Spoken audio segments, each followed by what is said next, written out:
This is BBC1. Good afternoon, this is Linda Driver-Smith with the regional news from the Look North newsroom. Police are continuing their investigations into the New Year riot in the centre of Lincoln, which involved an estimated 300 youths. Shop windows were smashed, premises were looted, and 27 arrests made. 23 policemen were hurt trying to restore order, and the county force used riot shields for the first time. Meanwhile, the city's Conservative MP, Kenneth Carlisle, described the riot as an absolute outrage. He said it was not high spirits, but thuggery, hooliganism and criminality, and should be condemned in the strongest possible terms. Detectives are now studying photographs of the disturbance to identify the rioters. Police are hunting a badly injured man who staggered into a taxi firm's office at about the same time as Bradford teacher Donald Swain was murdered on Christmas Day.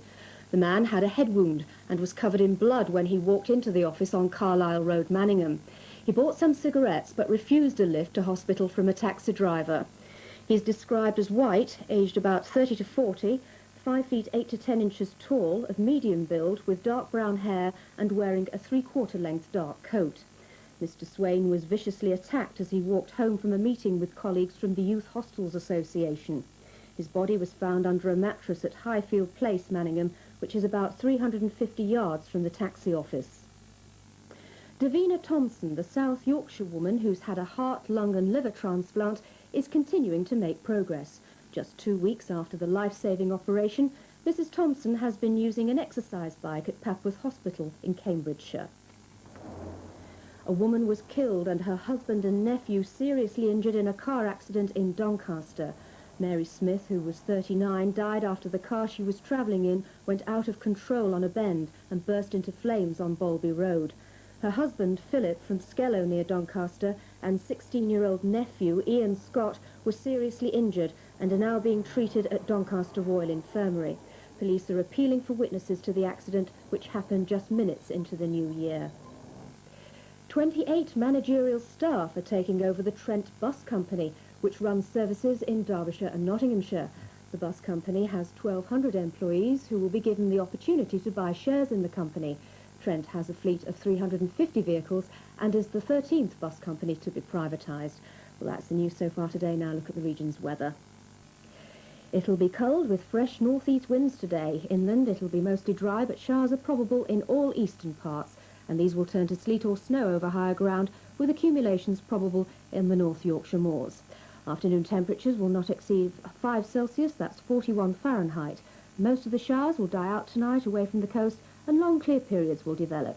Temperatures will fall as low as -3 Celsius, that's 27 Fahrenheit. In 25 minutes, problems seem to multiply among the neighbours as Max goes to court and there's a new addition to the Robinson family. But first on One, we join Philip Hayton for the 1 o'clock news. This is BBC1.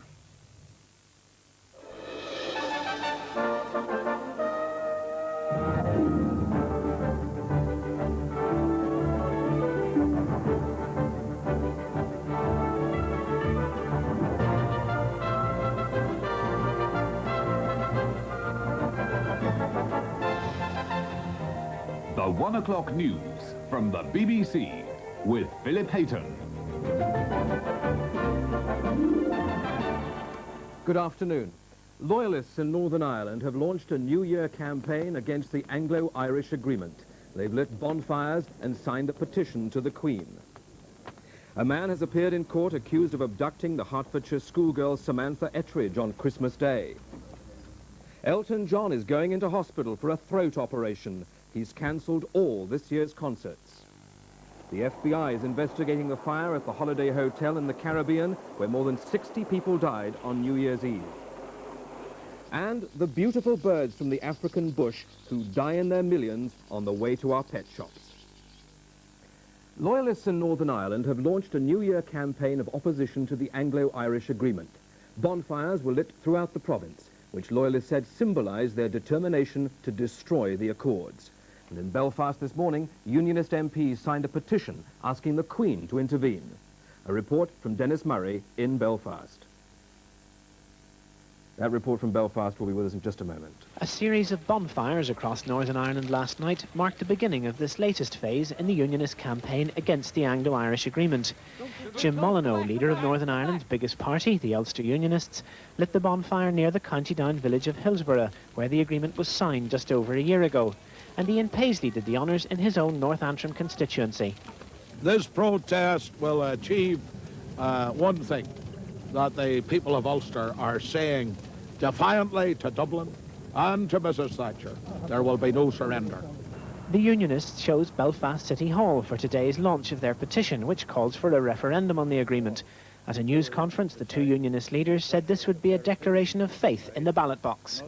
And the government of the United Kingdom cannot forever say no to the ballot box.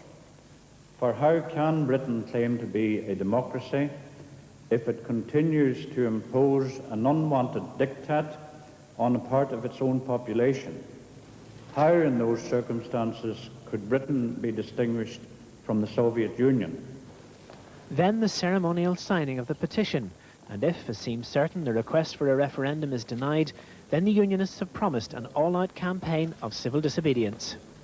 Peter Kimilowski has appeared in court at Cheshunt in Hertfordshire on a second charge of abduction. Mr. Kimilowski of Palmer's Green in North London is charged with abducting 17-year-old Samantha Ettridge on Christmas Day near a home in Cheshunt. Kimilowski was arrested on Monday after a car crash in Norfolk in which a 5-month-old baby was killed. Security precautions were in force around Cheshunt's small magistrates' court as Kimilowski arrived in the back of a police van. As the vehicle drew up at the rear of the building, the gates to the car park were locked before the accused man was taken from the van, a blue blanket covering his head.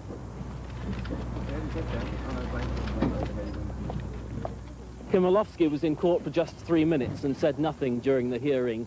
The clerk of the court read out the new charge, that he abducted 17-year-old Samantha Ettridge on Christmas Day with intent to have unlawful sexual intercourse. He also faces a similar charge of abducting a 19-year-old woman, Catherine Ainger, with intent to have unlawful sexual intercourse with her. The Crown prosecutor told the court that there could be further charges. His solicitor told the court that he would not be applying for bail. After being remanded in custody, Kimilowski was taken back to the police van, his head once again covered by a blanket. A small crowd watched silently as he was driven away.